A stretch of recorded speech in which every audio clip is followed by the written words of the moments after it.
he will win the first game of this contest. New teammate, no problem. Perfect start for Aurora. Now they can just loot freely here on the southern side of the map. However, bad news is going to be where this circle is going to be moving. We're going to be heading to the northeast, up towards Stormcatcher, maybe just a little bit below Thunderwatch.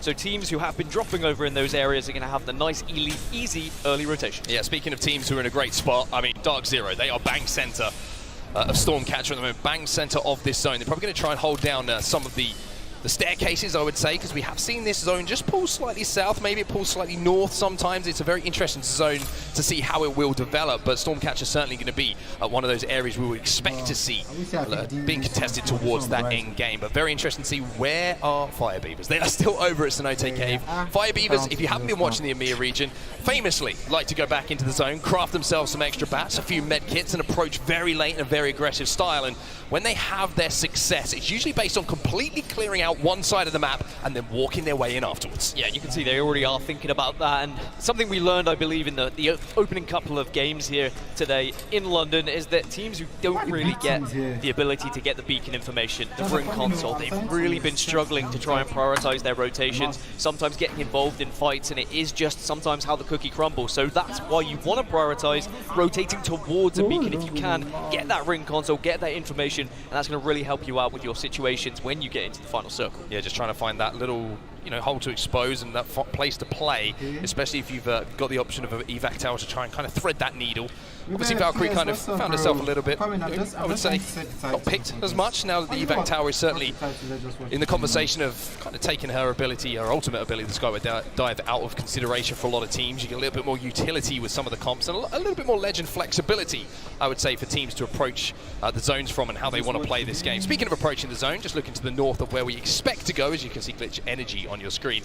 It's going to be XSET who are making their way right to the north past Thunderwatch at the moment, trying to thread the needle and trying to play the eastern side of where that zone's going to be pulling. I mean, as you mentioned, XSET, it's quite good that we're on Storm Point. They were the highest performing Storm Point team that we had in North America. 4 victories for them, an incredible 13 top 5s as well throughout the season. So they are definitely going to be a team who will be performing well on Storm Point, but I think what's more impressive for XSET is the fact they have an exact 50-50 split across both maps for how many points and victories they've been able to get. So I think that is impressive when you talk about consistency. Yeah, I mean, that's an absolutely ridiculous statistic. I mean, as a team, that's what you want, right? Complete and utter parity when it comes to Storm Point and World's Edge. Looking at Glitch Energy at the moment, they're getting a little bit more information on how they want to approach this next zone with their rotation into Command Center, and it's a pretty good place to actually hold down towards this end game, because you might be able to hit a late redeploy and kind of find a little place to play into zone. Speaking of XSET, you did mention them, and we're going to see them on our screen right now. The composition going to be one that, if you've been watching XSET for some time, is kind of their Storm Point go-to now, and it's great to see Fun, in my opinion, one of the most mechanically elite players in all of Apex Legends, being able to flex his mechanical muscles, shall we say, with Pathfinder in the pick. Yeah, he was unbelievable in the Split 2 season, and it's been very impressive for this XSET roster. At the moment, they're holding out Alliance, by the way. Of course, Alliance dropping over towards Lightning Rod. They were trying to make their rotation down towards this circle, and XSET denied it instantly, and they've walled up, and they'll be more than happy to now hold this choke. For the decision on Alliance's side, do we try and get round this? If we do, we're going to be running into even more problems. We're going to have to try and get all the way around, maybe through Command Center, and then we've already got a few teams posted there. So it's about delaying the inevitable or just trying to push the aggression here now for Alliance. Yeah, the good thing for Alliance with how they drop and the time they take, to loot is usually they're going to leave the northern side of the zone in a pretty good position to fight. XSET now, they look like they're ready to fight. We're going to see Thermites going down. We're going to see them trying to block the doors off at the moment, but the walls are going to be met with a couple of Watson fences. You can see that Sheila was warming up the lungs, getting ready to sing, but no shots fired quite yet. Well, XSET obviously noticed that there was a few teams starting to set up behind them and said, well, the choke's not going to do us much good when we get to endgame. Let's try and prioritize the position that could win us the video game that we are playing. And now they're going to be able to get into a spot where they can at least try and take these fights. And they actually bullied their way into said building. Now they can hold for a while. J-Lings are also going to be in the area, and they've managed to post up quite well. We haven't mentioned J-Lings yet, but of course a lot of pressure being a European side, and I'm sure they'll be looking forward to this one. Yeah, J-Lings, you would say fundamentally very, very sound team. It just seems like the fighting capability hasn't quite been there in those big moments, and when you're looking at the composition as well, you can see maybe just a lack, you would say, of aggressive fight-taking options in that composition in comparison to some others, but certainly know how to get to endgame and know how to find great spots to play. But of course, JMW, a LAN champion in his own right, and you've also got two players featured on Invictus Gaming, They were one of the best teams that we saw on World's Edge, for example, in Split 1. So I do think there's a lot of potential for J-Lings, and we're going to learn a lot in these 6 matches of how they are going to hang with a lot of these international squads. But DarkZero, who were one of the first teams to zone, this is where they've chosen to play. Like I mentioned, right at the eastern side of where this zone is going to be pulling. For now, though, it's a little poke battle, a little prod battle, and a little expedition to see if they can get those Evo shields leveled up a little bit. All on blue at the moment. You want to obviously try and get those up to purples for that end game to give yourself a fighting chance, but you can also see the team that's going to be above them, and the high ground is such a difficult thing at all times to try and fight against, especially when you get smoked off. And NRG just holding out as well. A lot of teams now who are on the outer side of this circle are starting to be greeted by the late rotators, and we know which teams traditionally do rotate late. Fire Beavers and North Eption still in the red, by the way, and I'm not really surprised that's what they like to do. They'll be joining the game a little bit later. Sometimes it gets you those extra placements, but of course it can get you that extra loot as well. Yeah, so it's a playstyle that becomes more difficult to be effective and I would say consistent with as you move through the lobbies, especially with the quality of fighting teams that are usually holding down spots in zone and kind of looking out to gatekeeping you, but with the talent and the mechanical ability that is on Fire Beavers. Plus, I would say, I'll use the big P word, passion, that they show in those team fights. It's always a lot of fun to watch them. But Alliance, they're trying to do a little bit of watching themselves right now. As NRG, who were poking away at them a few moments ago, for now they're just trying to hold out this north side, clear their backs and make sure their path towards where that zone's going to be going is going to be clear. I think there's only 6 teams who are outside of this current circle, so in 49 seconds they're all going to have to make their way in. There might be a couple of rotation clashes. I mean, Fire Beavers are making their way through, realize they're going to be ahead of them. Black Hand are going to be trying to go for a sneaky rotation on the eastern side of the map, and Aurora are still going to be moving in late. I cannot stress enough how important it was that Aurora won that initial fight, because they pretty much hold the entirety of the southern side of the map because of it.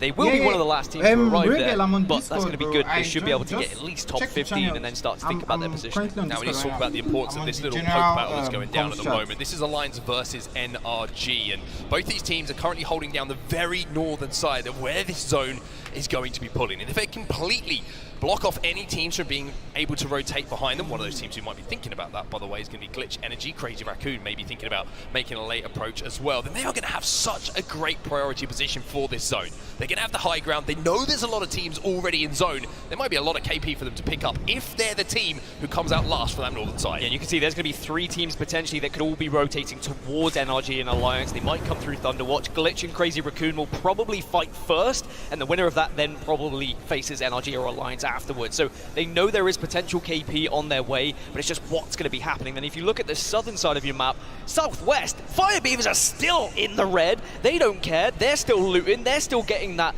information from the ring console as well. They are more than happy to join the fight a little bit later on, as also Aurora have done the same. I mean, it's just crazy to see, right? Fire Beavers, they play the game their own way, and it's been effective for them in the EMEA region. They were in zone a few moments ago and decided, hey, let's go back out, let's get a little bit more info, and let's play for this late game in the way that we want to, with everything at our disposal, right? Not only able to craft on their way in, but also, like you say, with the information from ring console to give them the best spot, that, or I should say pathway, that they can see to try and fight their way into the zone. The difficulty with it, though, Dan, we still have 18 teams alive, and finding a way into a zone with 18 teams looking at you, it's pretty tough. Very impressed with North Eption's rotation. They managed to push themselves through Command Center and avoid the Crazy Raccoon drama that's happening on the northern side, but they will be met by Realize. Now, I said earlier that North America has XSET, one of the best Stormpoint teams. Realize are the best Stormpoint teams. 7 wins they had across regular season, and I'm sure they'd like to put some on LAN as well. Well, let's have a look at DarkZero then. They're still holding down the exact same spot that we saw a few moments ago last time we were on board with them, and as you can also see, still quite some way off of those purple Evo shields, so it's been a little bit of a game of hide and seek from them so far. Speaking of fights actually taking place and a little bit of damage being shared, we can go over to the northern side of things now, and we're going to see a fight starting to break out. It's going to be Crazy Raccoon. We've got a lot of fans here in London, of course, hoping they make their way towards a final. We've got a lot of fans, of course, sat back at home as well, hoping the same thing. Yeah, and we knew this was gonna happen. Glitch versus Crazy Raccoon on this northern side, but it is going to create a lot of commotion. NRG and Alliance will hear this happening, but because NRG and Alliance have been having that poke battle, neither team is going to want to step away from where they were residing. Yeah, also, you know, if you step away, then you might be the team who ends up getting 4th party if you try and go in and you don't clear that up fast. But Crazy Raccoon made the play off the back of the EMP, and here is Raz. This man, don't miss too many bullets. He's going to take down Tricky, stays alive after doing the damage as well, and now says to Parker and co, it's time to push in, boys. My job here is done. Having a Crypto and a Seer, it's 2 initiating characters if you get that Q, but it is going to be 2-2. No, forget it. Glitch are eliminated. Incredible play from Crazy Raccoon, really utilizing the fact that they have got those initiating characters and they could just get those fights, get the EMP down, get the Q from Seer down, and just delete teams quickly because you want to be effective, you want to be quick so you don't get third party. Yeah, you can see NRG not interested whatsoever. Just to give you an idea of the story we were telling a few moments ago of what was going on with NRG and Alliance being somewhat close in the vicinity to this, the fact that that fight was ended so quickly, I don't think they would have even had the time, to be honest, to even get into a position to look. The res was in, the shields were swapped, and Crazy Raccoon, good KP on the board for them. That's going to be 17 squads now remaining as we have 30 seconds left on Zone 3. Yeah, this is going to be a very different zone because we now have about half the lobby, maybe just under half, who are outside of the next circle and are all going to have to move at the same time. And everyone who has posted up in some of these more prioritized positions and they have the height advantage, they're going to be able to rain down hell on a lot of squads that are going to be joining late. So it's about, do you go over teams here? Do you have any evac towers? Are you brave enough to take an evac tower? Speaking of Fire Beavers, the team who likes to arrive late, they have arrived, but they are being griefed. They've had to do so much work in the zone, just staying alive, utilizing meds, and here comes that evac tower that I was talking about. 40 balloon is up, and they're up in the skies as well, but can they find a place to land? This might catch a team off guard. Not expecting Fire Beavers to be moving through the skies, and they might be able to find somewhere to play. The pings are going to come in here, and it looks like they should just about be safe. Not a huge amount of damage being done, but the two EMEA powerhouses from Split 1, well, they look like they're about to go head-to-head, and Cleaver's going to send in the Horizon ult as well to see if he can catch one off guard. I do not condone this EMEA on EMEA action. Be careful with where you push, because it is going to be against the Fire Beavers, one of the best 3v3 fighting teams that we have seen throughout the EMEA region in this season. But at the moment, they're on the back foot. They are retreating. They are trying to find a safe space. Ults are going down everywhere. They are going down, but as you can see, Taskmaster using that Q to avoid the Rolling Thunder from Bangalore, and now he's got the ult available. The Black Hole's going to go down, but it's a little bit of a trade-off for the Qs. Crazy Raccoon eliminated in the meantime. And as we see this fight start to develop, Fire Beavers will be safe. It's Aurora who are trying to force themselves into zone here, and Fire Beavers are going to hold. Fire Beavers happen to hold. They were able to retreat for a short while, but 9imps goes down. Now just 2 members of Fire Beavers remain. Great damage for Orion, but it's not going to be enough to keep 2 of his teammates alive because there are 3 squads in this area, and Orion might just have to back off, might just have to retreat at this point. It's Northampton who have arrived a little bit late to ruin the party here. Ranch is going to have a little poke and a prod as well as the Newcastle tries to get the res in, and there's the power of Newcastle. The res comes in, but it isn't going to be enough. Ranch's clutches up here. He keeps Aurora in this game, and they will command this side of zone. Maybe Orion's still alive and could still be actually a real damaging factor to Aurora's chances of staying alive here. They're not going to be aware of how many players have been eliminated. If he got the res, it could be massive. And 100 Thieves are having a look at this as well. And the interesting thing was, as Northampton poked in, like I was saying, it gave the opportunity for Fire Beavers to reset here. So what looked like was going to be game 1, watching from the lobby here for Fire Beavers. All of a sudden, they're back on their feet. All of a sudden, the shield bats are going to be popped, and they're coming back for revenge now. This is now going to be ugly because it's going to be 3 versus 1, maybe a 3 versus 2 with the res. Aurora eliminated. We're down to 10 squads. During all of that kerfuffle, we saw the likes of Alliance get eliminated, but now we've got other teams getting involved. Here comes 100 Thieves. They want a little piece of this. They're going to throw all the utility they can, and they're going to get that first knock as well. However, Fire Beavers trying to hold their ground, but this looks like it might be the end of the road for them. 100 Thieves time it perfectly. They throw all the utility. The Black Hole, they see the mess going down. They clean up. Now 100 Thieves, good news for them. They've got a second here just to breathe and calm things down. I wonder how much London lingo is going down for 100 Thieves at the moment. Very impressive in the London lingo content piece, but also I think the 100 Thieves, they mean business at this tournament. I think they've got a little bit of a chip on their shoulder. They were very disappointed with previous performances at previous lands, and they believe they should be up there or thereabouts. They want to be winning championships, and we've seen it on social media, questioning their performances. They want to be back up there at the top. While all this carnage was going down, of course, other teams have been eliminated in the meantime. We'll jump over to watch FC Destroy, who are right bang in the god spot on top of this building inside its zone. But I was talking about the NRG Alliance fight. Well, NRG, they were the ones who came out on top. NRG now trying to push, but you can see the FC Destroy are doing exactly what their name said. Nathan down, Sweet down, NRG all up to Gildersons, but with all players healthy here from FC Destroy, they're holding it down, and NRG is trying to watch from the lobby. FC Destroy and DarkZero both got to this far eastern side of the map, and they have been able to lock it down, hold it down, and they should be the 2 teams with the most likely chance to win this game. But there is still squads who could put a real threat on everything that's happened on the western side. You can see J-Lings and XSET are holding this building together. Now we see 100 Thieves start to push as well to leave no witness who are going to be in the area, but they've already taken a lot of damage. Need to be careful. Wingman headshot's going to be good, but now the push is coming in, and all of a sudden you can see XSET say, this is an opportunity for us to get a little bit of KP. Vaxilon left on his own, taking zone damage. He's got ARC stars in front of him. He's got frags to deal with as well. It's ATH who are trying to fly in. 100T's eliminated in the meantime,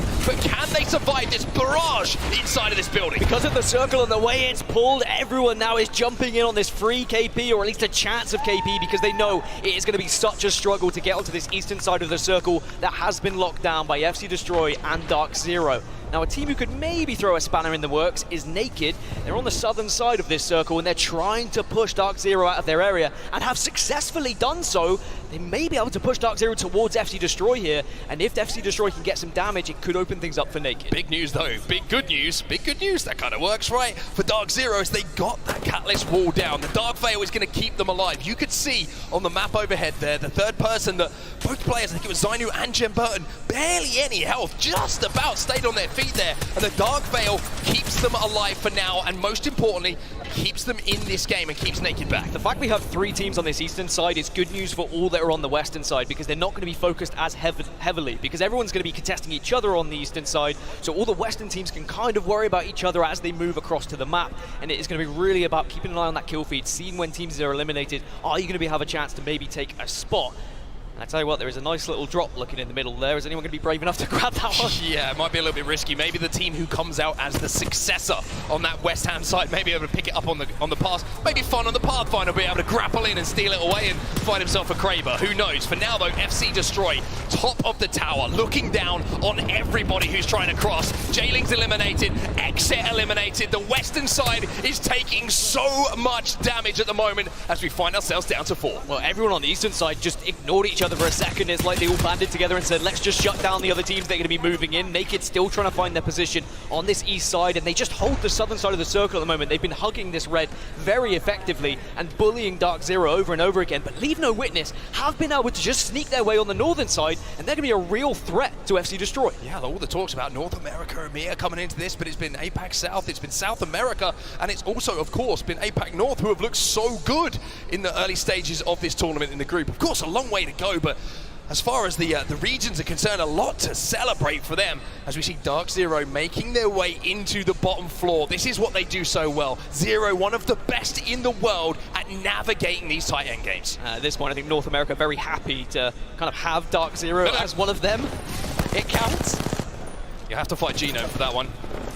Those hands are going to have to be thrown a little bit later because FC Destroy have been controlling this spot for so long now, and Pinky's going to get a knock as well. Naked, they've kind of slowly, like we mentioned, approached from the southern side, and they can have an influence on this game. The difficulty for the teams who are trying to fight from the bottom right now is that FC Destroy up on the high ground, they have the Watson. If they have a gen down, any utility that comes down from a Bangalore or someone similar is just going to get eaten up. Yeah, a lot of these ultimates are going to make a big difference in this final circle, and especially if you are on top of it, you need that protection. So a Watson gen is going to be extremely important indeed, but also being inside the building here for DarkZero means that they can prioritize just staying alive, putting damage out the windows, out the doors, and let everyone do the damage to each other, and then just wait and try and pounce on those teams who are a little bit weaker. But because it's 4 squads, it's very difficult to try and navigate who to prioritize in this position. And you would say, maybe, just maybe, Naked with this rotate to the bottom of your screen, as you can see it right now, they're going to have zone. Everyone else is going to have to leave. Everybody else is going to have to come out of this building towards them. And if they can play this patiently,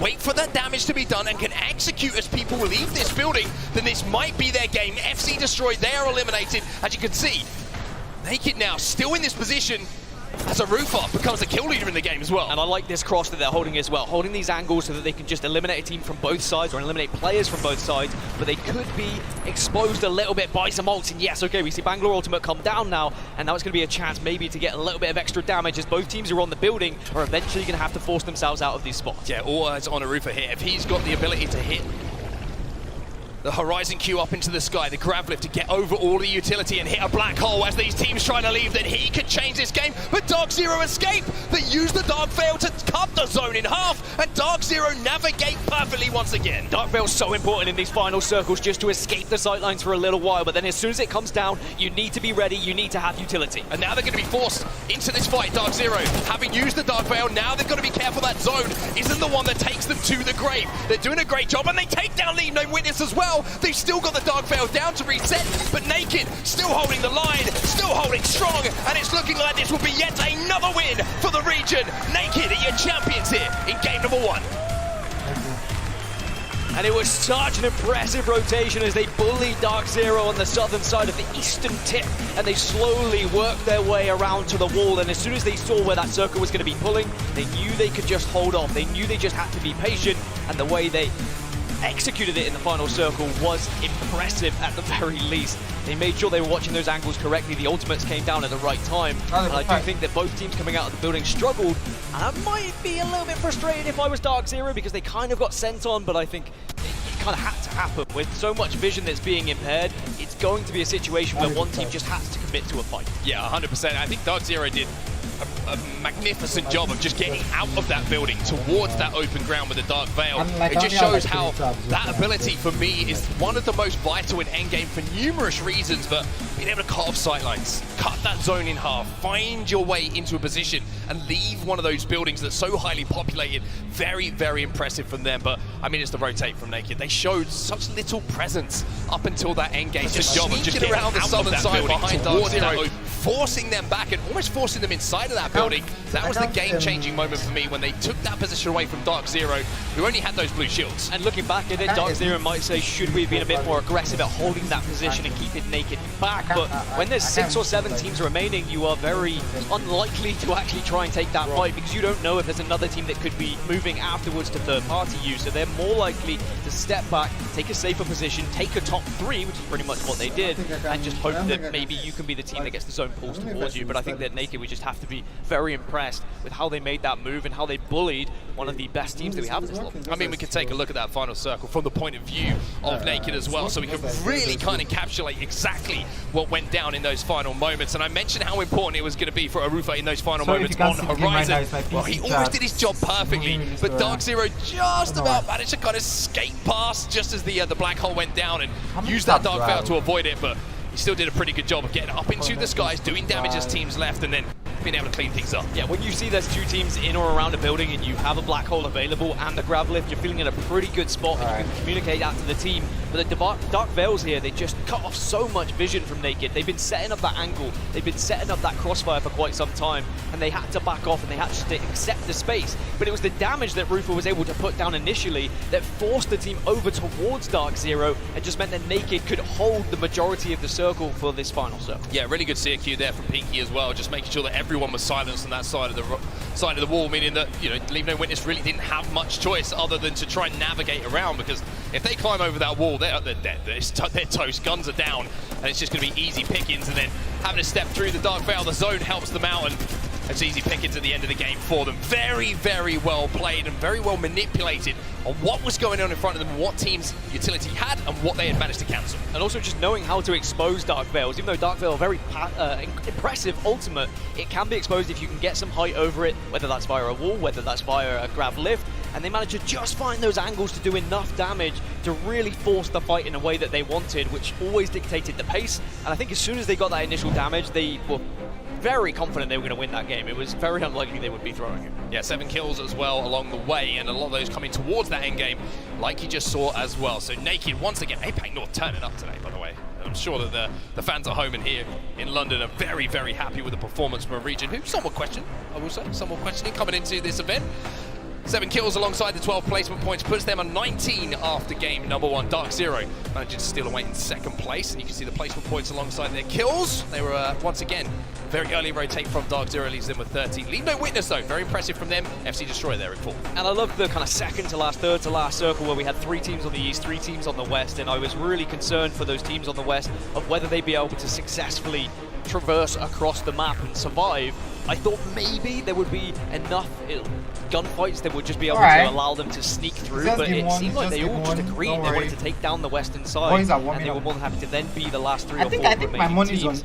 Those who struggled, I mean, we saw the early fights that went down. Onyx lost their contest against Aurora, and I'm sure we'll see that fight happen again. But we also saw a contest happening in Barometer, and Oxygen lost that one. Yeah, we'll have to see if those contests do continue, or if we see someone finally wave the white flag, so to speak, and try and find somewhat of a no-name POI just to get something and have some sort of game to play, because it is a little bit frustrating sometimes when you are that team all of a sudden and, you know, 2 games are gone, you've got no points on the board because you've decided to contest and come out on the wrong side of it. But we're going to have to wait and see what happens with those contests, because it's time for us to go to a break. We'll be back with game 2 in just a few seconds.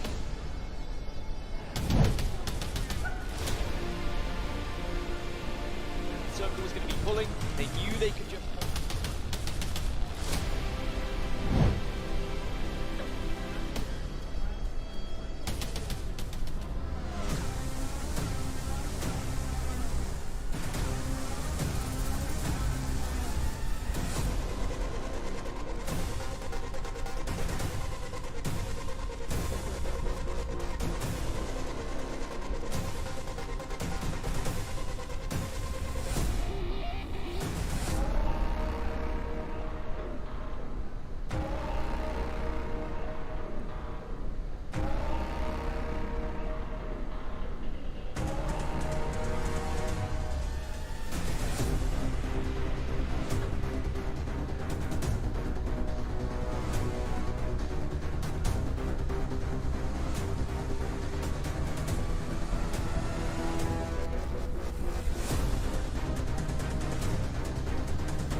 WD Black, the official storage partner of the Apex Legends Global Series.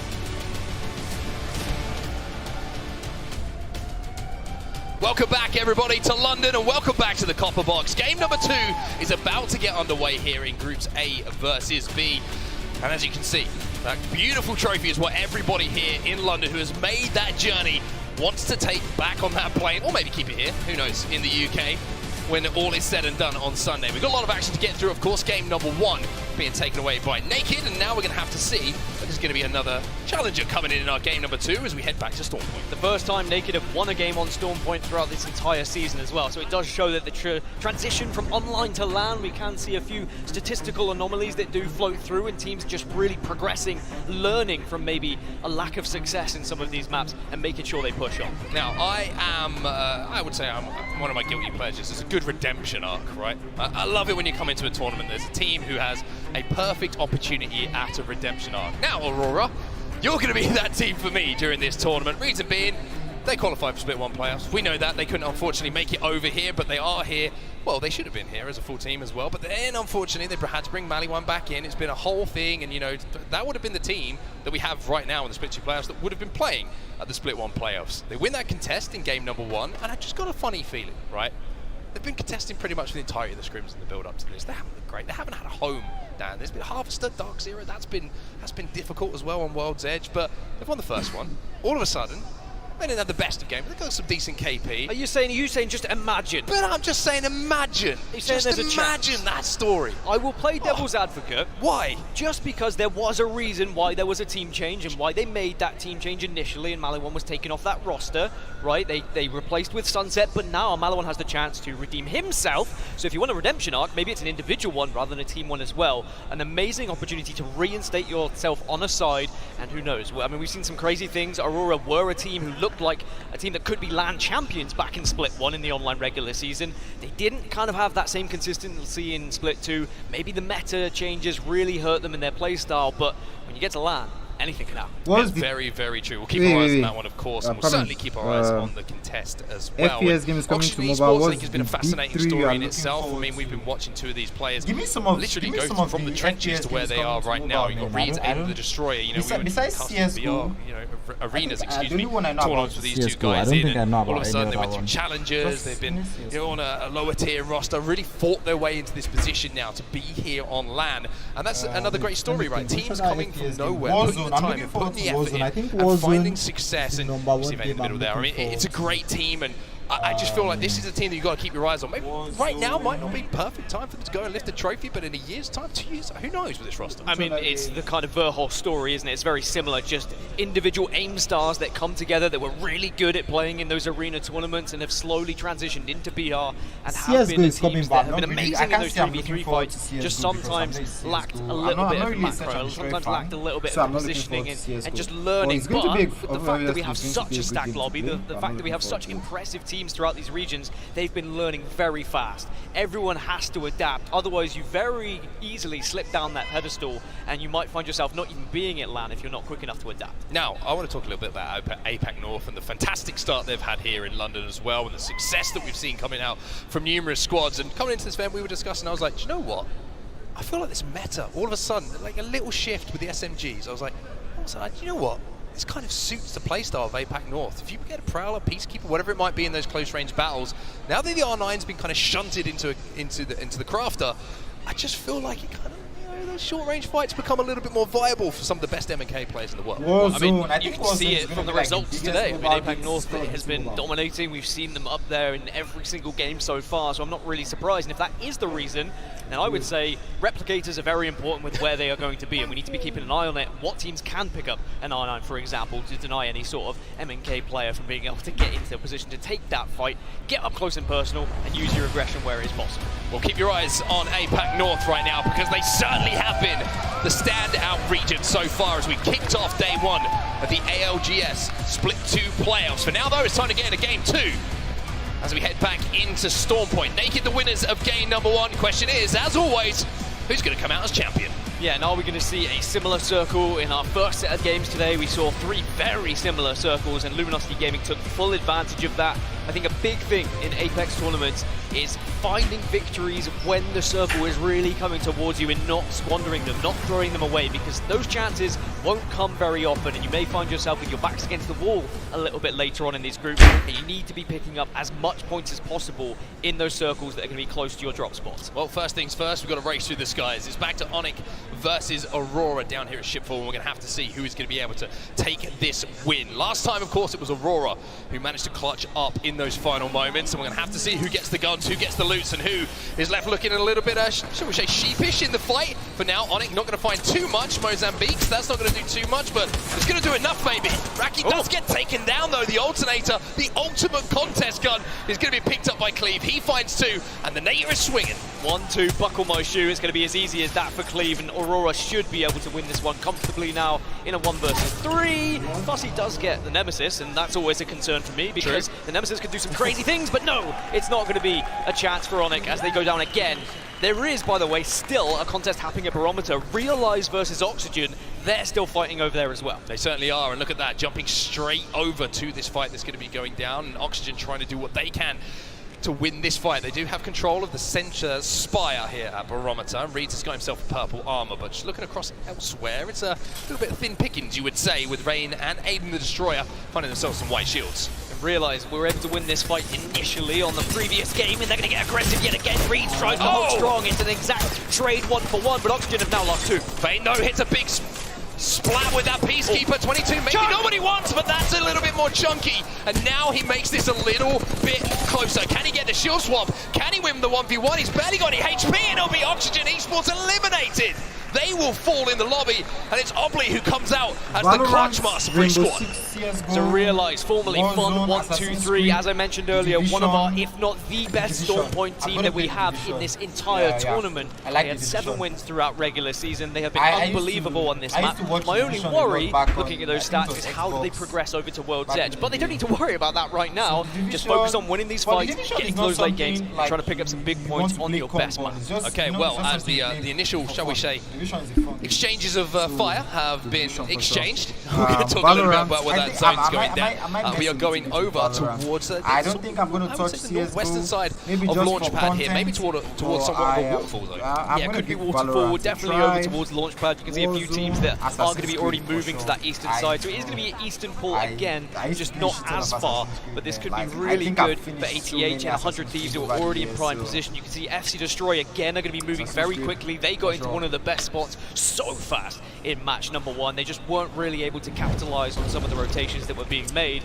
Another team that moved very fast in the previous game and got into an amazing spot was DarkZero. This isn't going to be as comfortable a rotation because there's a lot of uneven ground to cover. There's going to be a lot of different heights that could be held by squads that maybe DarkZero could be peeked out on if they're not careful. Yeah, it's an interesting zone, this one, and they've got to be careful here, DarkZero, because they might be in a little bit of a pinch here because XSET were having a little bit of prod at those spiders, and if they're not careful, all of a sudden the reticles of XSET players can move from the spiders towards the body of Jim Burton, for example. Zero's given responsibility here to just make sure he's holding down that choke. But of course, this could well be an end zone that we see as well, pulling up towards that launch cannon. We've seen that many, many times in and around the Pro League of DarkZero now. They say, hey, let's have a little bit of fun shooting some spiders ourselves. Bro, see how fast the spider is moving. Crazy. I really am worried about some of these kind of northeast teams that are going to be all moving down at the same time, because we're going to get very congested down in this choke point where all are going to have to try and fight their way through. And as I mentioned, when you're sliding down this hill, it's a lot of open terrain which you're very vulnerable from some of the teams that have already found themselves in a position to just shoot down. There's not much cover, so you've got to be very quick at making that decision of when you want to move. XSET now trying to get a little bit of cover in one of these buildings where they can just kind of put up a tent and they can hold tight for a short while. NRG making their way towards zone as well, just on the other side of the mountainous range to XSET, but XSET on our screens right now, of course, quite rightly we should focus on. They were involved in that end game. Unfortunately, the zone pulling away from the building they fought so hard to get into, which made it a very, very difficult cross. We saw them get cut down in that previous game by FC Destroy. I think the closest game right now once again, this is a classic composition we expect to see, and it looks like they might be just trying to hold out teams moving from the north and trying to work their way down that hill, as we see so many teams do here on Stormpoint. And I think that XSET, with how they performed in Split 2, the best North American team, Nocturnal, I mean, a lot of the reason why was because of him and his IGL ability and how impressive this squad has been throughout the season. But as we get to LAN now, I'm really curious to see on international competition, are they going to still have that impressive way of how they just manage and manipulate the map in their own way to get to these final circles? Or is there going to be some teams that just pick them to the pulp a little bit, and do they find themselves having to think a little bit more on the fly? I still think they'll be fine having to do that, but it's a very different environment on the international stage than it is playing just regionally. Well, if you're wondering who the team that they're shooting down on right now is, that's going to be NRG, who have just kind of stuck into the zone ahead of them. They did have the Sheila out, the ultimate coming in from Rampart to try and do a bit of damage, maybe pick up a somewhat of a free knock, but NRG too smart for that. They don't get cut down, and now NRG will hold down the bottom of this zip line building. Elsewhere, I always find it fun to look at the map overhead and find out where Fire Beavers are, because it takes me about, I would say, a good 20 seconds or so. I expected them to be somewhere, and then they're just somewhere else. But they're actually in a pretty where you'd expect. I mean, the same with Northeption as well. They're a team who will going to be moving late, and again, they're going to still be in the red as our Fire Beavers, so we'll worry about them a little bit later when they start to join the action. As for the teams who have been able to move into good spots, J-Lings, ATH, FC Destroy, Crazy Raccoon, 100 Thieves, all in really good positions for where this next circle is going to be pulling. And the next circle is going to be a big one for a lot of these squads, because it's quite an open space at the moment. If it pulls towards some of these buildings on the southeast, it's going to be great news for those who have moved quickly. If it's more of an open area towards the waterfall that you were talking about, this is far more difficult for any squad that's going to be moving from the northern side, because there's not going to be any positions to play. So instead, you're going to have to fight your way into those spots. You're going to have to bully your way, similarly to what we saw happen from Naked in the previous game. Yeah, and I wonder if XSET and NRG are going to have a little battle over map room scan that was kind of near to both of them, just to the south of where they find themselves, or if they've already hit it and have that info on where teams are setting up. But sometimes that can be a little bit misleading, especially if the zone does do something a little bit funky towards that end game. We can see the DarkZero on our screens right now. They're using a few abilities to pick up a few kills as well, and they're going to get that kill onto Pyrrhus as well, which means that they should be able to hold down any teams now moving over towards their position. But Zainu, I mean, a lot of talk about him down. We've got him on our screens right now. He's on the sit. Yeah, and I think this is a really good position from DarkZero as well. Very clever that they're not trying to force their way into zone right now, because they know that if they hold this position, there is potential KP they can pick up. They'd be very vulnerable if they start sliding down this hill. That being said, they were in a similar spot in the previous game. They saw an opening, or they heard an opening. They might just be waiting for a little bit of gunfire to go down before they move. One of the most important things in Apex is just getting your ear to the ground sometimes and listening to what's around you, because you can use it as a distraction technique to get one moving, and maybe DarkZero are looking to try and take one of these spots a little bit shorter. See the boat check being picked up as well by Zero, so he's going to be able to ping a few arrows into any flesh that walks past from any legend, and certainly let them know that he is in the vicinity. NRG now making their move down to the northern side of this zone, and I think everybody is starting to realize with that zone pull down that we are probably looking at the zones that we were thinking a little bit earlier on towards the start of this game. Naked though, they're way outside of zone right now. They are making their transition just past Barometer at the moment, past the island, and they're going to be trying to move their way into position to win game number 2 after their big win in game 1, but also you can see these teams stacked up here as well. This is a potential end zone location, or certainly where we will see a lot of teams fighting to try and rotate into, and Glitch Energy, they're having to hold down this, I would say, a very transitional place right now, and they've also not got a lot to work with. And this is where the practice, this is where the scrims really comes into fruition. This is where teams who have learned what are going to be the spots where teams are technically and temporarily going to be, or are they going to be prioritizing them often? Do we see any patterns when we see these circles? You know which teams usually you're going to be coming across. So Naked, they might be just trying to avoid the likes of Realize, but they will then know, I know Aurora are going to be down there because of their rotation as well. And you have to be very knowledgeable about comps. You need to be knowing what you're pushing, who you're pushing, and that takes a lot of research, a lot of prep, and a lot of that can come down to the coaches that are going to be stood behind these players as well. A little bit more freedom at this event for the coaches, I will say. I'm great to see no tape for them, and I'm very happy for them. No more squares. Especially, no squares to be sat in. I'm sure that we've heard a lot of coaches that were happy about it, but J-Links are going to be holding a position that I mentioned earlier. They're going to be more than comfortable here right now, but they will have to slightly shift across when they see the next circle. Yeah, this is a zone which J-Links are probably thinking we have a great position for KP if we can find lines of sight with this extreme high ground and also the scout and the weaponry to go alongside it. But the problem is when you have to leave, right? If you can't clear a couple of these teams out that are playing these low ground areas just under those piers that extend out here from Launchpad, then you can find yourself kind of having to fall and really not having a soft landing, so to speak, with everybody keeping their eyes on you as that zone starts to close. So J-Link's going to have to manage this end game.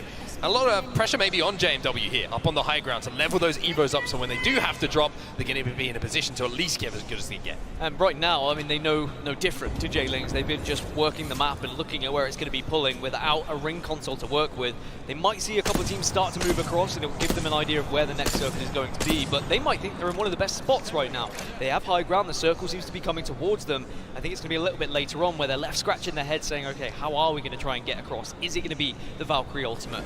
I'm wondering whether we're going to see Valkyrie start to come a little bit more into the meta as this tournament develops. It was a very quick and sudden meta shift that a lot of teams had to adapt to, and comfort is everything in Apex Legends, and I think that there is going to be a couple of people and teams that are playing on Legends that may be uncomfortable for them. Well, very interesting to see here. I was going to say 100 Thieves were the team that were forced back to wrap the zone, having seen J-Lings up on that high ground, but they have now run into DarkZero, NRG, who are all in the vicinity of each other, and it's very interesting to see on our map overhead at the moment.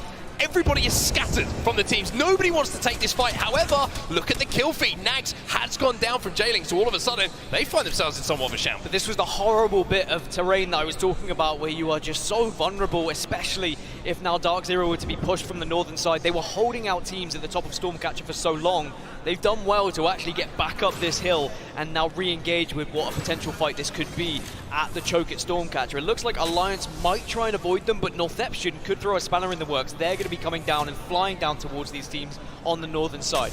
Great from 100 Thieves to force DarkZero back and just hold their ground there. Yeah, you can also see that good from DarkZero to recognize that maybe the audio cue was enough, maybe it was just looking and expecting a team to Valcol, or maybe just try and take the high ground from them, just to force them away. A couple of extra shots there in that position, so vital just to force the team away, Northeption, from the position that they are holding. Where that circle is going to be pulling, though, that you can see on your map overhead, interestingly, is going to be towards those kind of mini waterfalls that we were talking about. So teams that were set up on the high ground are going to have to leave as well. Aurora in a good position to approach late, as you can see from the southern side of the zone. But you were pointing out a fight that's taking place right now, and it's going to be NRG and XSET, and I'm pretty sure that XSET just lost to NRG. I think it was Alliance actually who took them down in the end on the northern side, and unfortunately for XSET, they ran into an Alliance squad who were avoiding DarkZero, rotating around, and Alliance taking them down in a very quick, effective fashion. Did not mean to use the word effect, but I think they'll be very happy that now they dominate that northern side, as Northeption have been able to make their way over the top of so many teams. And we spoke about Jailings earlier. They were going to have to drop. They weren't in a spot that they could stay, and they've been forced out of their hidey hole. They get eliminated. Yeah, they're out of here, and Northeption are bullying their way in, and Satsuki is so fun to watch as a player as well, and I've really enjoyed watching Northeption in the build-up to this event. Their ability, especially on Tidal, to find some really funky spots to play in that end zone, using that walk from Newcastle, the ultimate to force teams out and around them and kind of navigate through and just say, hey, we're playing here right in the middle of everyone, and we're going to try and take this fight in the end game. Is really fun to watch, as I say. So Northeption once again trying to do it here for APAC North and show that this region is coming here to play in London. Yeah, now they've got the high ground and the weapons to grief teams here as well. This could be really tough for the squads that are going to be down below them. There is going to be smokes going down just to cover them ever so slightly. You're going to be vulnerable to a lot of damage, and Northeption could start to take a push here. That is enough damage to generate a push 100%, so they do think about it, but they're just going to try and reapply their angles to try and get into a better spot. Yeah, Tyler just taking a little bit of an off angle here, but you can see that Satsuki, he wants to fly in, he wants to really deal some damage, but he does get scanned, so he's not going to be able to use the smokes. However, he'd already got some down, he has the Digi as well, and here comes Tyler to try and follow up on that damage. But I tell you what, Tyler, even though he's hitting the shots, they're not hitting very hard. He's having a problem with this black hole as well, and Northeption, who got that initial damage, now find themselves really struggling here. There's going to be a last chance though. Reezy's still alive and still has a Prowler to work with, but has to work with two teams and two players around him, as Blackhand have done so well to hold off this squad. But ATH are in the area and they're going to definitely try and third this. I think this might be the end for Northeption though. Blackhand trying to be involved, trying to pick up KP and trying to hold down this spot as we find ourselves with 16 squads alive. The Nemesis, once again, a troublemaker for these teams. Northeption will go out and it will be Blackhand who hold. Naked also very close as well and could make the life very difficult for Blackhand because they're not able to get third player back up. Yes, they've got the banner, but at the moment they're just going to have to hold as a 2, and you can see, even though they've got the chance to maybe get a respawn beacon down, are you going to be given that opportunity? Will Naked allow it? Because Naked do have eyes. I think they're going to be safe. I think they've found a position for that respawn to be called in and deny the line of sight. NRG though, big damage coming in, and it's a perfect time to jump into the comms now with NRG as they take this fight. So much damage. Waiting for the bang rockets, waiting for the bang rockets. I'm stunned, I'm stunned. Back up. See, Nate. Back up. Oh. I got shit on by that. I'm walling. I have my CQ in 20 again. He threw in the air. I'm shooting the ult. I got fried. I'm backing up. Cat cracked. Okay, Gil, that was a really bad cat wall because you need to wall from where we're at to give us a time to back up. So you walled us only for the push, but we need the wall for the whole to back up. And it's a perfect sorry, Chad, I need to watch that again. I don't know what happened. I think they're going to be safe. I think they've found a position for that respawn to be called in and deny the line of sight. NRG though, big damage coming in, and it's a perfect time to jump into the comms now with NRG as they take this fight. So much damage. Waiting for the bang rockets, waiting for the bang rockets. I'm stunned. Back up. See, Nate. Back up. Oh. I got shit on by that. I'm walling. I have my CQ in 20 again. He threw in the air. I'm shooting the ult. I got fried. I'm backing up. Cat cracked. Okay, Gil, that was a really bad cat wall because you need to wall from where we're at to give us a time to back up. So you walled us only for the push, but we need the wall for the whole... How the NRG comes back into the game because they are eliminated. You can see that they got trapped. It was almost their own wall that caused the problem. Yeah, a couple of teething issues. Again, comp changes and people switching their legends. Catalyst is not the easiest legend to play because that wall really defines moments, can make or break a situation for your team. And unfortunately for NRG, they will go down. 12 squads now remain. Leave no witness. We'll just try and rat out to get some extra placement points. Elsewhere, Blackhand were able to get back up to a full 3 and eliminate the final player from Naked, who go down. But down on that southern side, Aurora now are starting to take a look over towards Blackhand. They certainly are indeed. And look at this, DarkZero peeking over as well and saying, hey, we might fancy a little bit of this. And it might be Blackhand who find themselves in somewhat of a pinch. And that's why they're having a wrap now into one of these piers we were talking about. a little bit earlier as a potential end game. Now it's just a safe spot to reset here for Blackhand, but they've managed to do so. DarkZero holding both these teams out, but look at Aurora. They're trying to push up onto DarkZero, and this might create an opening now for Blackhand to go in third. And I mentioned earlier, when you get to this situation in this circle, there is not many players that can play in areas. So there's going to be 4 teams in this circle, 4 teams outside of the circle, and there is going to be a big clash as everyone starts to arrive. The likes of DarkZero are holding off. The likes of Go Next, FC Destroy, and Alliance are also holding buildings. By the way, Firebeavers have finally got themselves in the circle for, I think, for the first time in this game, but they're definitely going to be involved in this late game. Z-Flash now moving up as well, but there's so much damage being done to him. But look at those nades. All of a sudden, DarkZero have to find themselves playing defensively, finding a little bit of cover just to try and reset, but this is where they're so good, Dan. Just when it looks like DarkZero are in trouble, they managed to survive, but they're getting focused by the lobby. But like I say, they're still alive here. Still alive, got the Dark Veil down to protect them, but now Dark Veil goes, and Blackhand maybe will try and prioritize taking down this squad. Digi-threats are out, smoke is down, but they've got the vision, they can get the damage, but at the moment it's just avoiding the damage from the rest of the lobby. But now you've got to send it, now you've got to get it, as DarkZero go down. Blackhand left with just one though, it's Bugi left on his Todd. Knockdown shield is there for him, but that's going to be eliminated as well. Blackhand will fall. We're down to 9 squads, and it's Aurora who were the third-party beneficiaries from that fight from the southern side. Aurora now will lose one. Cleve goes down, Ratchet and Sunset left to try and go together, but we are going to see whether maybe Aurora can do a job here. Ratchet is the last remaining player, has to go huge for his squad. Gets the shield break, and he might be able to win this one, but no! Aurora will be eliminated as well. 8 squads now remaining as ATH make their approach onto this zone. Unbelievably, look where Firebeavers have let themselves get to. They were on the outskirts of this map throughout the entirety of this game, and then suddenly they just crawl on into one of the best positions for this final circle. No one was holding this building, the circle pulled towards them, and they just somehow looked at each other saying, this is the freest victory maybe we're being given here. Hey, look, all I'll say is they're called Firebeavers. They found some water, right, and they're now going to pull up the dam and see if they can hold out all of these teams that are trying to approach. One of those teams is going to be FC Destroy. Alliance also involved in somewhat of a scuffle here with Glitch Energy. Leave no witness with a solo player, still a problem. 100 Thieves, though, who made that counter-rotate away from the fight that we saw a little bit earlier from J-Links, they're still here, they're still healthy. Still here at the moment, they will take this building, but of course it is not going to be safe in 38 seconds, so they have to be thinking about that next move. They know there's a lot of noise, they know there's a lot of shots being fired to their northwest. Do they try and maybe pick up some KP here, or do they use that as a distraction to get inside the circle and maybe do what Firebeavers did? Now you've got to make your move as everyone's starting to just slowly maraude their way to this next circle. The solo player from Leave No Witness was eliminated, so now we're down to 6, and FC Destroy.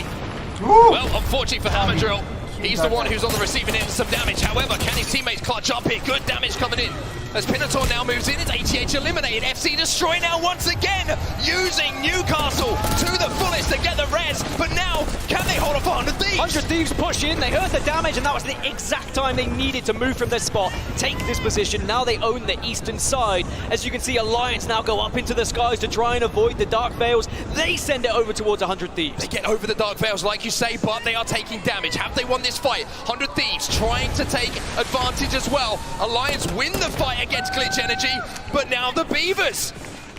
The toes are a little bit wet in the water right now, and they're maybe thinking about a little game win here in game number 2. They just need to be careful because they don't want to push in too early here. They don't know how weak some of these squads are, and also may not know if it's a full 3, but they get a Q, they get that info, and now they can full send and they can do the damage. But this is maybe an opening for 100 Thieves as well. Oh, Ryan has to stay alive, and he manages to do so. Is this just starting the fight here from Firebeavers? Do they want to now reset? It looks like that's the call, but are they able to do so? They get the bats down. Are they able to finish off this fight? This is carnage. Alliance, 100 Thieves, Firebeavers all spread out. Everyone scattered around to try and get some initial damage. This is going to be a potential 1v2v1 right now. Taskmaster desperately trying to get back to 9 Impulse and does so. Can they get the res? Can they get the reset? That's the real question. Hold on. All of a sudden, though, the Nemesis is doing damage and Taskmaster cannot finish this kill. The piercing spikes on the floor are going to cause damage. Taskmaster's in all sorts of struggles, and the sticky stuff on the floor is causing all problems. Manages to get a shield swap, though. He was at 6s and 7s, but temporarily can just reset. 100 Thieves maybe have taken the priority position at this point. Omnu manages to get away,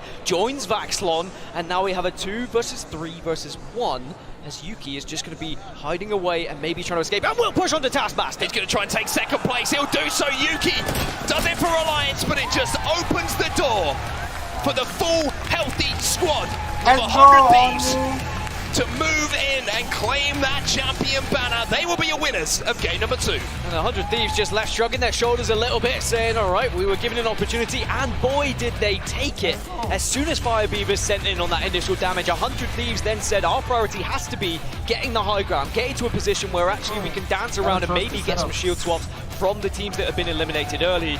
It was a good effort from the likes of Alliance, and Fire Beavers maybe will be a bit frustrated with that one, but what a hectic final circle we had. Yeah, I mean, it was crazy that final circle as well, because it was the piercing spikes left by certain players on the floor that were causing all sorts of problems for everyone to try and navigate through. Fire Beavers certainly finding that themselves.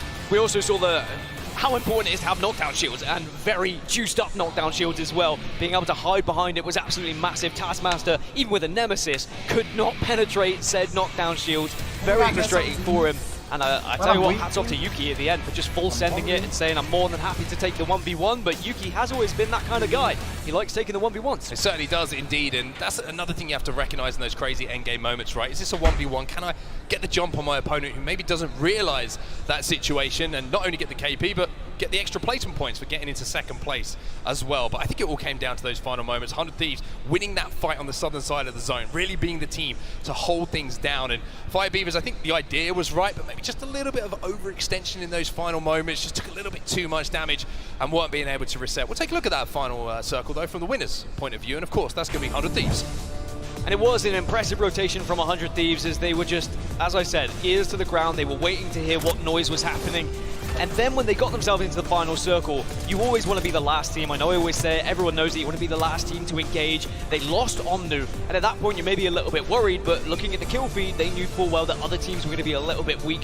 And what they did well was getting onto the high ground and also sticking together, not scattering around and separating. We saw it for Fire Beavers. All 3 players at one point were taking different fights. You want to be focusing the same players to do as much damage as possible. And the fact that 100 Thieves were given the opportunity to res Omnu was of course massive. Yeah, very interesting endgame as well. It was a little bit messy, a little bit of a scuffle, you know, multiple teams finding themselves having one player go down, having 2 players go down, and then 100 Thieves kind of the beneficiaries. I think they had the most space between them and the other teams who were fighting just to maybe get that res in. Yuki wins the 1v1, like we say. And then 100 Thieves come in and just manage to mop up. But what a fascinating story 100 Thieves is coming into this tournament, right? We'll see the results of match 2 in front of you, and you can certainly enjoy those at home. But 100 Thieves, it take me back to Split 1 players, did not make that finals lobby. They missed out by 1 or 2 points, I think it was, if I wasn't mistaken. And my memory serves me right, which is always a worry to say, because we all know that my memory's not the best at times. But I remember the tweets going out saying, I can't believe, I feel like I've let everyone down, and you know, numerous players just showing extreme disappointment. But 100 Thieves coming into this event, there's nothing like a win, Dan, to get yourselves going, to make you believe that you're going to work not only through the groups, but through that winner's bracket and work your way to go one better, be in that final and a chance to lift a trophy. As I said earlier, a chip on the shoulder for sure, and sometimes that's the perfect way to push you on and give you that inspiration. It's so difficult mentally to try and prepare yourself for some of these long days, these tournaments that can be drawn out for 4 days, and you have to be on your A game at every single moment.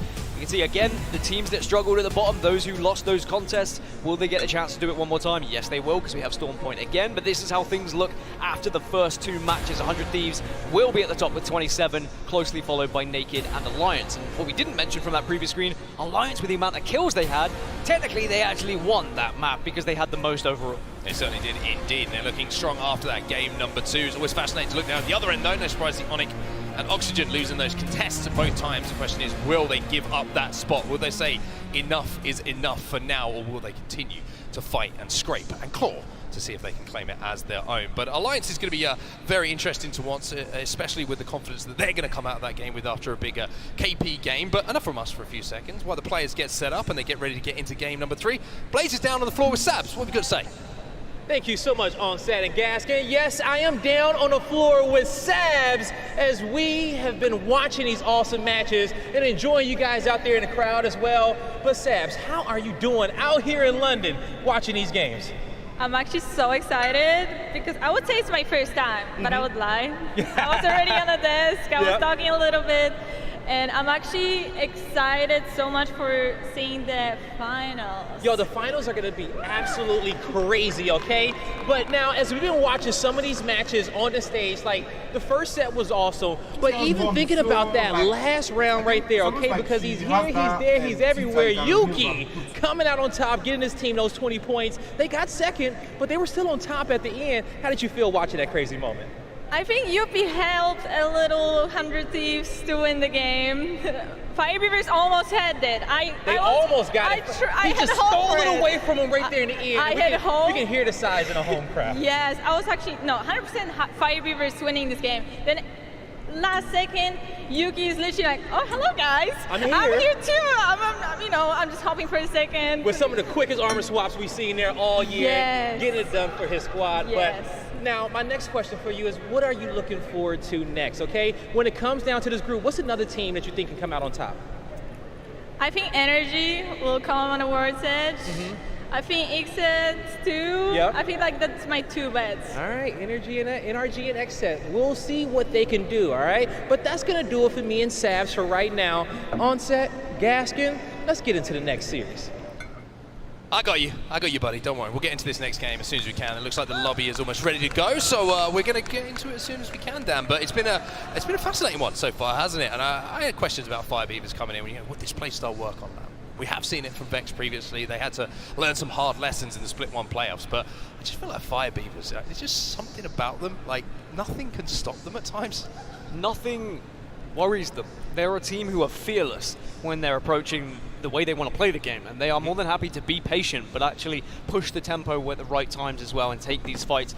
I do think they got a little bit overeager in that final circle, and they probably could have held off a little bit longer, but at the same time, Fire Beavers play the way they do, and they qualified for the reason that they did, and another circle may have gone their way if they had just been able to connect with a few of those shots and actually prioritize some of the players. I think it was the other teams who outplayed them a little bit by making themselves very difficult kills, scattering around. Alliance in particular really ruined the chance for Fire Beavers by just elongating that fight and just pushing them away and then frustrating them to the point where 100 Thieves were able to take the priority position. But really excited that we have Fire Beavers back on land. A top 3 is still impressive for them, and I think if other teams aren't wise to it, they could consistently just sneak into some of these last circles when there is going to be areas open. Yeah, and it's a team who's actually, didn't know if you knew this, just powered by pure vibes. Pure vibes. Pure vibes is what keeps these guys going. A lot of camaraderie, a lot of friendship, and a lot of hype and passion, like I mentioned. Listening with Fire Beavers is some of my favorites. They're cool enough to upload some of their games that we have from ALGS, and luckily for me, they translate them as well. They give some English subtitles, and trust me, there's a lot of energy. That guy's looking pretty chill as well. He's going to get some energy. Look at that pizza.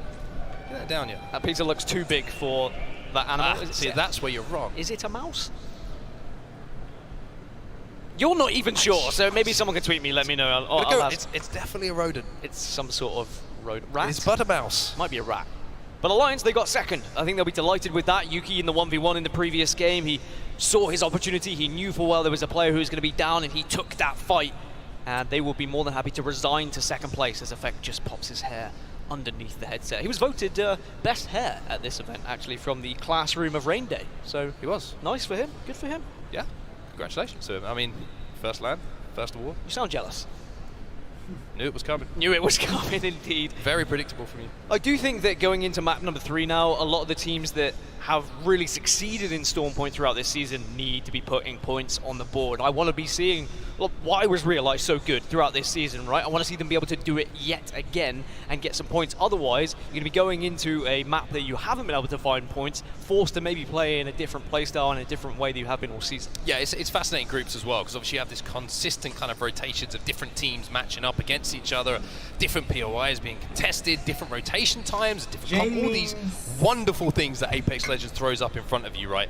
And even though game to game, you get 3 games in, it's like, okay, we're starting to get a feel for how this lobby is playing, which of course, it's going to play differently here on LAN at a live event environment to how it does in scrims in the build-up, right? Then you flip over another map, so it's just this constant test for every team of every facet of your gameplay, how you want to play it, how you read these zones, and of course, how you execute in those final moments. Well, speaking of final moments, this is the final time in this series we are going to go into Storm Point. The game is live, the game is ready. Who's going to be top of those leaderboards when we flip over to World's Edge? And of course, we are expecting the early contests again at Barometer and Shipfall, and I do think that We have seen two teams really struggle. Oxygen, by the way, are going to be so frustrated. They thought they were going to be able to own Barometer, realize we're meant to drop over towards kind of mill area, but avoided it because of DarkZero, and realize we'll be saying, well, we're going to stay here because we're winning these engagements. We are winning these fights.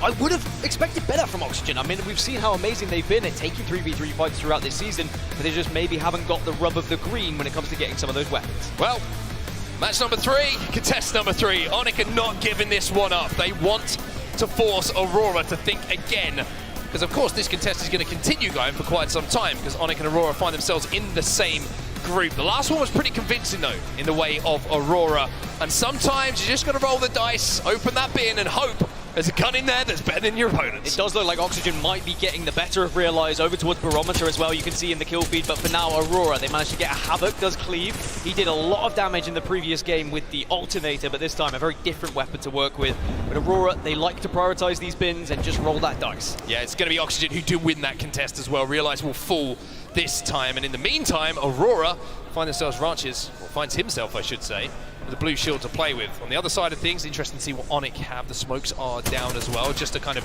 slow this fight down. But all of a sudden, after the slowing down, it's time to really step up the action here. And you can see Sunset with that scan from Seer. He's thinking about pushing right now. Aurora taking damage, though. The Thermite a problem. Of course, Malawan instead of Sunset, the replacement. And it is amazing to see this squad back together, even though it's under unfortunate circumstances, of course.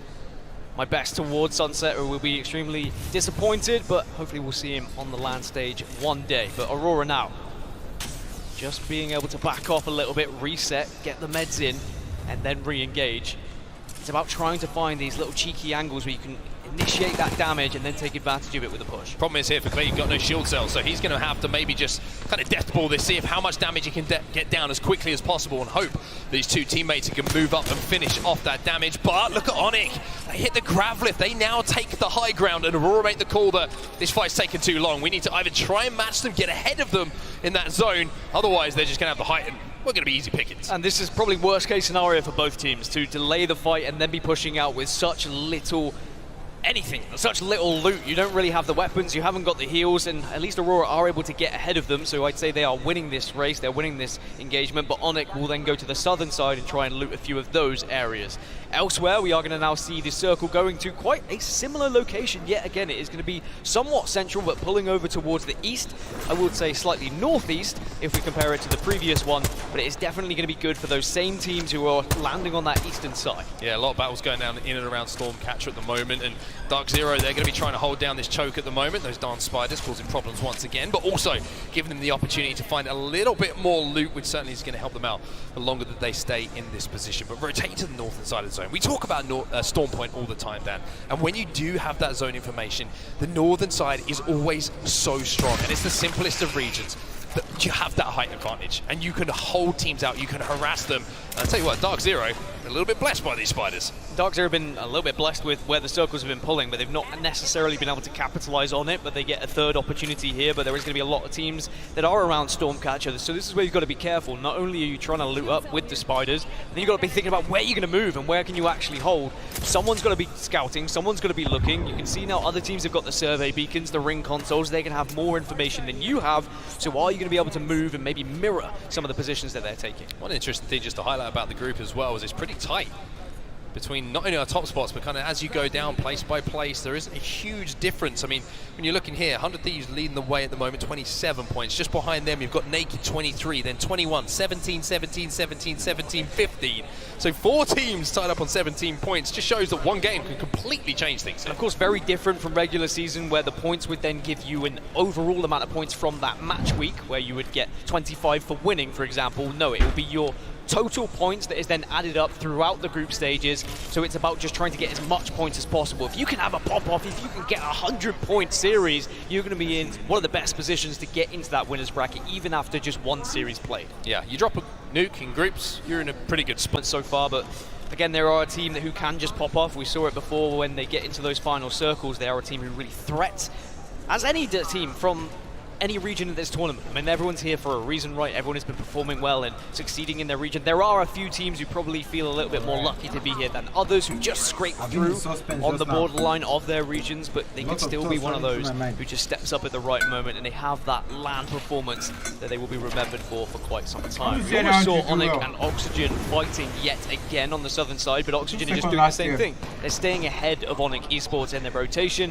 Fire Beavers and North Eption are still going to be waiting and arriving late. I will say I've expected more from North Eption. They haven't really been the team that I thought they were going to be so far, but a couple of difficult fights where they have been third-partied, and that's how it is sometimes with Apex, and that's why it's so difficult and why we should praise consistency. Yeah, a couple of difficult zones for them as well. They've had a long way to go over from the northwest side of the map to try and force their way into zone. They've always been arriving late. They're a team who would rather be there a little bit earlier than have to force their way in. But just to give you an update on what's happening between Onyx and Aurora. Onyx went all the way to Barometer, and Aurora now heading north towards Antenna. So that looks like both those teams have kind of decided, hey, let's settle this a little bit later when we do match up again. But on your main screen, you can see right now, NRG making a little bit of an assault on those staircases just below Stormcatcher. Stormcatcher is the place to be. You can see Leave No Witness, NRG, FC Destroy, DarkZero, 100 Thieves, J-Lings. Everyone is there or thereabouts, and then you're also going to get a little bit of a scuffle up towards Thunderwatch. Alliance and Glitch at the moment. Alliance, of course, dropping over in the northeast side. They'll be more than happy to play these areas.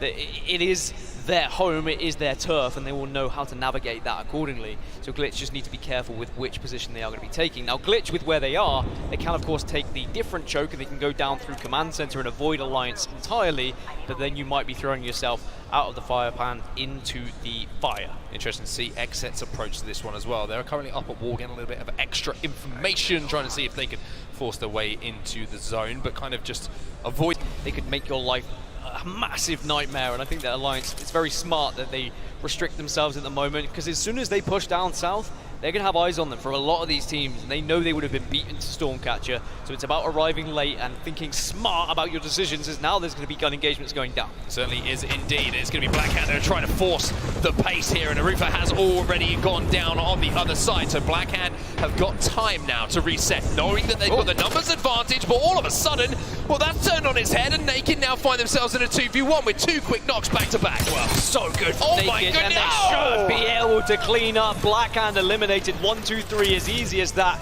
even though Rufa went down. Pinky and Lyco were able to just band together there and make sure they got the crossfire, and now they should, hopefully, if they can hit him back, get all the way back up to a full 3, but there is going to be eyes on them. There is no purer kill in Apex Legends than a wingman. When you're hitting every shot like that, it just is so satisfying to watch, knowing the skill that goes in, knowing the mechanical ability of these players just to go bap, bap, bap, and really drop a player in almost no time. So Naked survive, Naked win that fight, it's 3 KP to their name. I mean, I get dopamine just from watching them hit the wingman shot, so God knows how it feels for them to hit them as well on LAN on the biggest stage, especially when you're in a 2 versus 3 as well, be able to do so. So Naked will survive, and of course our winners from the first game of today will try and put down some serious points to maybe take first place. At the moment they are in second in this group, just 1 point behind 100 Thieves. Of course, getting those kills just put them even closer, as now we can see Aurora making their move. They had the contest down at the southern side of the map, didn't win the engagement. Both teams were able to escape, but now Aurora still have to move, and even though they've been able to survive so far, Oxygen have got ahead of them. This was a race that's been happening for quite some time, and you really need to be the team that leads the race because you can then hold out the other. Yeah, just as you say that though, it looks like Oxygen are maybe thinking about going north, and the race kind of continues between the two. They're running parallel to each other at the moment, up to the north, I should say, with just this mountain range kind of splitting them. But Aurora will be safe. I would say that they've been pretty happy with how the contest has gone so far. Certainly don't have any losses to their name. This one we'll call a draw for now, but North Eption, again, it's a tough zone for them to make their way into. Fire Beavers now making their way after doing what they do best, which is, of course, hitting the armory, making sure that when they approach that zone, that they usually got a couple of red armors already in the locker to play with. And for now, it's a game which is going to come down to final moments, Dan. Everybody realizing, I think, the games are kind of disappearing quickly here on Storm Point, and you need to put in a big game, especially if you're in that bottom 10. Yeah, just look at all those teams that have been able to find themselves over to Stormcatcher, and I think you're completely right when you pointed out how close this group is. It's so important that you aren't falling in the early stages, because there is points that's available. You can walk out of this group in a very healthy way. and maybe these two groups are realizing this is not going to be the group that we pick up that big amount of points, and maybe we can take advantage, I've said maybe about 6 times in a row there, of some of the teams that are going to be in the other groups, because there will always be weaker groups than other, even though I don't think there is many at this tournament. I think that these two groups are very evenly matched across the board, especially on Storm Point anyway. World's Edge might throw up a completely different result. Well, Onyx Esports, who had a nice quiet time at the start of things, managed to get out of that contest all alive and finally got to play some Apex Legends.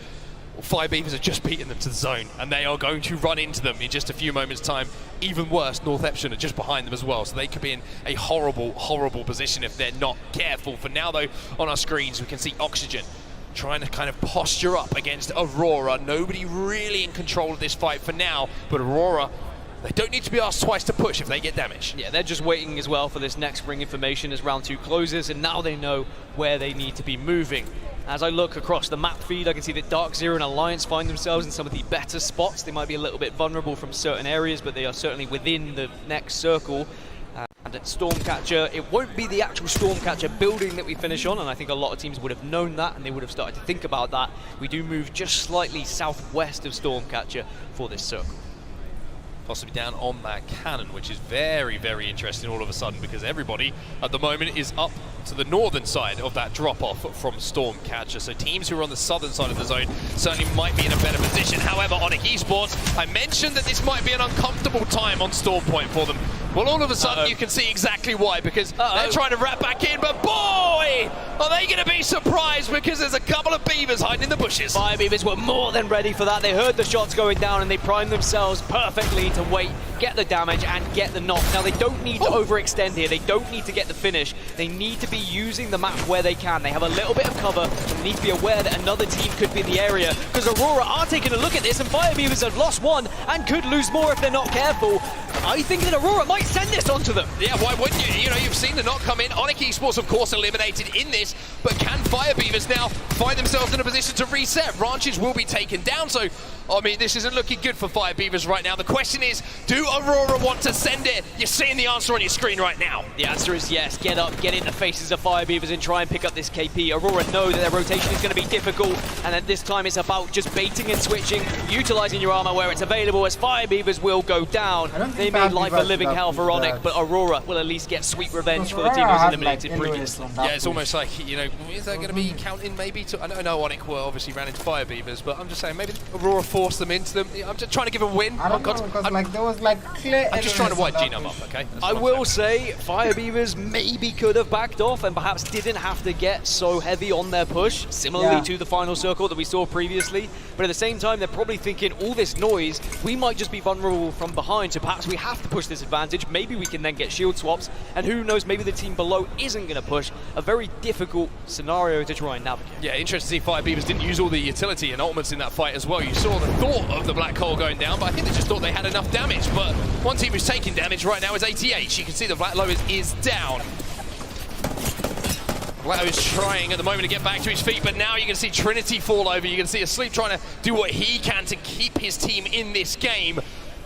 This FC Destroy poking across once more. You can see Hammer Drill trying to get into a position alongside his teammate to really put some pressure onto these two teams and try and hold this ground. And not just that, now Crazy Raccoon also joining the fight, also managing to get Seer Ultimate down. Exhibit is going to give them so much information as to where those players are, and maybe they can just pick up the pieces. But Oxygen also hear what's happening. You can just see them hurtling themselves down the hill. They want to get involved in this fight as well. It was the best example of a Geronimo you'll ever see coming in from Oxygen Esports. They slid from the northern side of this hill all the way down, and they smell KP right now. If they could clear this side of the map, not only will they come out of it looking good as far as points from kills is concerned, but they clear the entire side of this southern zone. And it is crazy watching the map overhead at the moment, because there are so many teams who are just looking towards this southern side as Crazy Raccoon get eliminated. Oxygen have done the job to clear out the majority, but FC Destroy will still be alive. Elsewhere, 100 Thieves just holding off Aurora at the moment, who want to push inside this building. They want to take the fight to 100 Thieves. They have to. The problem is as well, you can see there's other teams in the vicinity. This is where you have to be careful. You have to approach these situations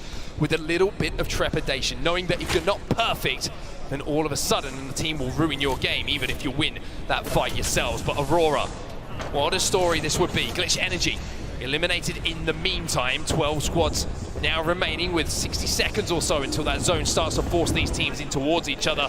They want this Aurora, you can see it. And I think the Sunset is just maybe trying to delay until that queue comes back up. It's 15 seconds until it does. If he can hit a couple of players, then that would be the sign to push as NRG will fall. So Aurora just holding these angles. No one's really stepping out of line at the moment for 100 Thieves, but someone's got to move. But now as soon as you get this queue, this is where it's big for Aurora. If you can get a solid hit and you can silence an entire team, then you could definitely push. And it's why we see teams get the aggression down as soon as that CAQ comes through. Bangalore ult isn't going to do anything here. Ranch is just trying to bait at the moment. Trying to see if he can get some damage out. And you see 100 Thieves have taken the high ground. The black hole goes down but won't be effective. Evac tower going to be called in here as well. And I just wonder if they're going to use this as a little zip line to take the high ground off of 100 Thieves. This is a big ballsy play coming in here from Aurora. They want to, but I think they heard Vaxlon was on the roof, but Vaxlon now backs off. Ranches goes down, and again, now they could use this to get on the high ground if they want to, but they're also well aware that there is going to be players who could just poke out of the window, do some damage. Utility is going to be huge here. Grenades are everything if you've got them available to you. But there is a lot of heals that are being used. DarkZero goes down, and 100 Thieves said, we are out of here. 100 Thieves make the cross. They cut the zone. And they leave Aurora behind. Aurora might be able to use this Dark Veil themselves now to maybe shadow them, to maybe mirror them, as 100 Thieves just run into a hail of bullets here underneath Stormcatcher. Yeah, Stormcatcher is just going to be a breeding ground for gunfire at the moment. There are a few teams that have been able to go to the southern side where this circle is pulling, but a lot of teams are still stuck in Stormcatcher and they have to move in 10 seconds. Leave no witness. 100 Thieves, J-Lings, North Epsion, Alliance, Aurora, they all are in the same vicinity. We are going to see a lot of players fall. A little bit of action coming in for DarkZero as well. You can see Zero in that kill feed taking down Hammer Drill from FC Destroyer. Now 100 Thieves. Here we go. They're going to take to the skies, but is it going to be the damage that they want to see? The answer is yes. They get that first knock, and now they can take their time. They can reset and re-engage with this fight when they're comfy. FC Destroyer eliminated on the southern side. DarkZero still hold prime position right now. I will remind everyone they are in one of the best spots to win this game, but of course, anyone arriving late, if they push correctly, could still be a real detriment to their chances. As 100 Thieves, they're trying to break the walls down like Chris Jericho, and they will be able to take down Leave No Witness. Leave No Witness will fall, just a solo player left alive. 100 Thieves chunking away in that initial fight, and now looking maybe to turn their attention back towards Aurora and Alliance. It's Aurora who are still alive.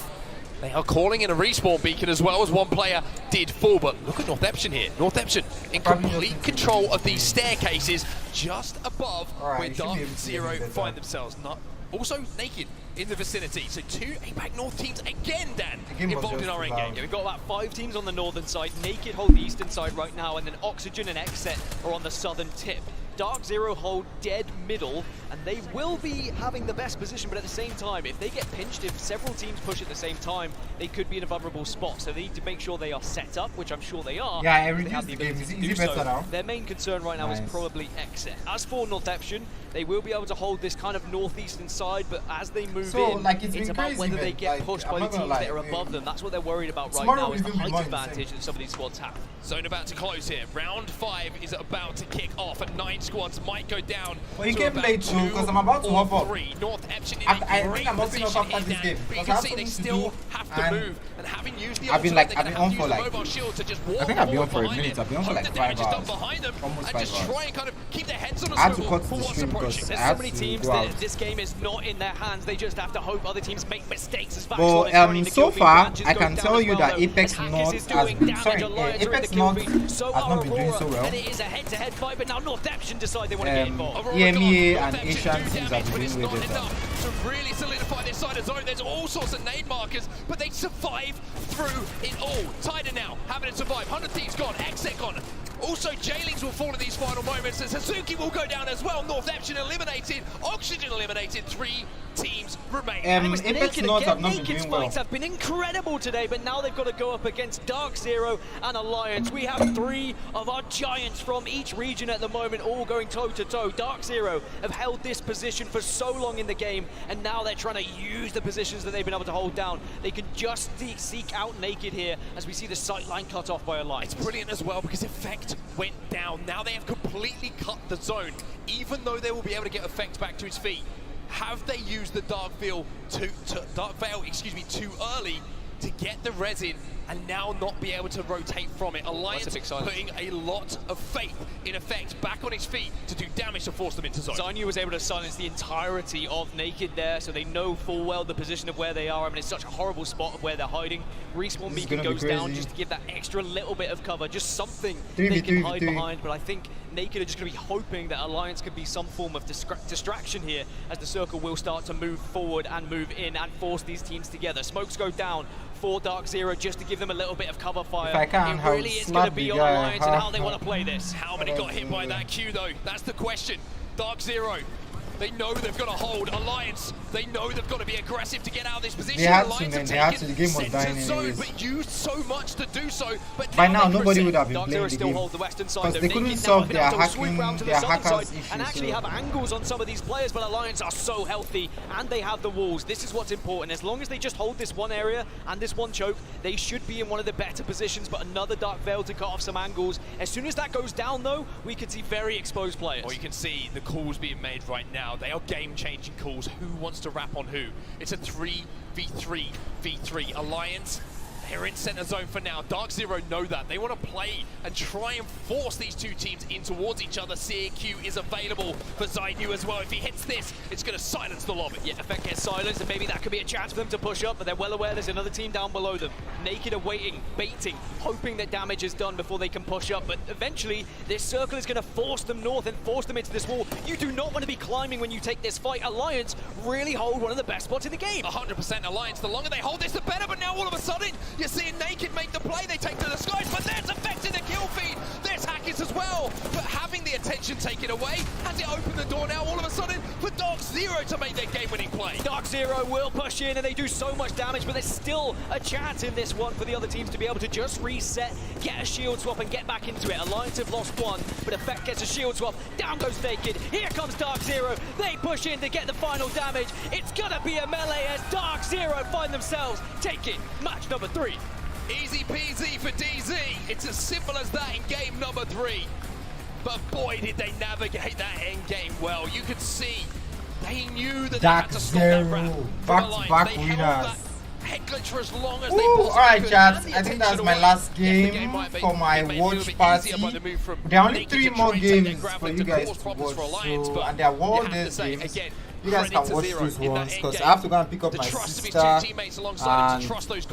all the other shit that needs to be did. I've been postponing because of this tournament. So, I hope you guys enjoyed it. Sad you guys actually came. Most of you came. You can be the last one to engage. It's as You simple as missed the that. first stream. The first stream was actually winning that fight, but it was really a little bit more complex from that from DarkZero. They held I'm gonna the see you best guys position, tomorrow but they had to because give it tomorrow up this is day just so 1. they could Tomorrow is encourage day a 2 fight group from the other stage, two and teams, and we'll they were get to more like than happy to do do so. more It was big watch brain party plays for tomorrow. them, but then also not missing their shots when they did get Saturdays, involved in that. losers. Zainu, obviously, that's going to be his Can't remember what first they are win fucking on doing on land as Saturday. well for DZ. But I know on Sunday is the final, Smiles so on the I'm faces. going We to wondered if pull it's up going to be for the Effect to final, come up so first with the win. Is it I gonna hope be you guys Zainu? had Now fun. we have our Let me go answer, and do but my Effect thing, certainly man. I'm have so it. late. And I've Effect been in like that postponing all end my game shit. for Alliance. So, Alliance see you again guys with another tomorrow. very good game. They're clearing So- out that north side. They certainly will have some KP and certainly some good points once again for them and their tally so far.